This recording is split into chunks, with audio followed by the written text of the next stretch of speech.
The most common question I get on this app is just, why am I slapping myself? Take a look at this clip.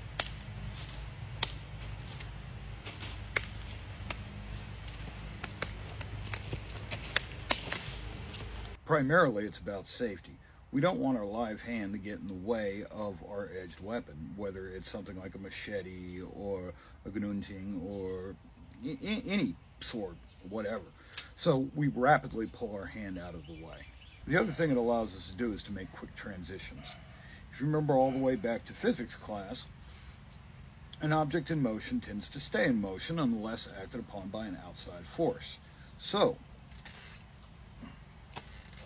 by interposing something into the path of your arm, you're giving yourself a spot to pivot around and change angle very quickly.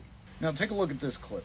Notice I start off throwing this shot as an angle 1, but then in the middle of it I transition to an angle 2 by taking my live hand and slapping my bicep down near the elbow, allowing me to change that direction rapidly.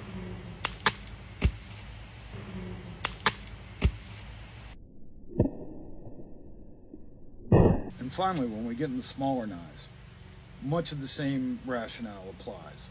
Safety, keeping our hand out of the way. We don't want to stab ourselves in the arm. That would be bad. 2, it allows for quick transitions. It allows to easily go from a high angle to a low angle, an angle on the left to an angle on the right.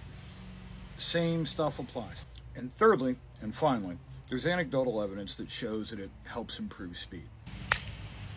One of the things we do know is that in boxing, a good, fast, powerful boxer doesn't throw his punch just by extending it. A good boxer pulls his punch and allows his body to slingshot that punch forward.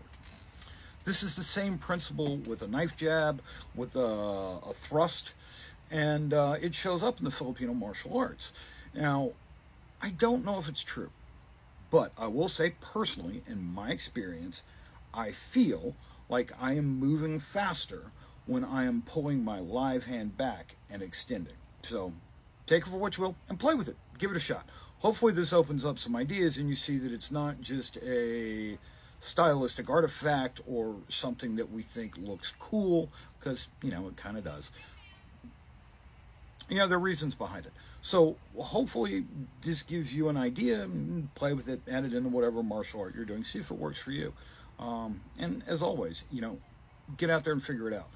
Try it. Don't just take my word for it, because, you know, what works for me might not work for you. So I'm going to continue having my coffee and enjoying my lazy Saturday afternoon. And everybody out there, have a great day.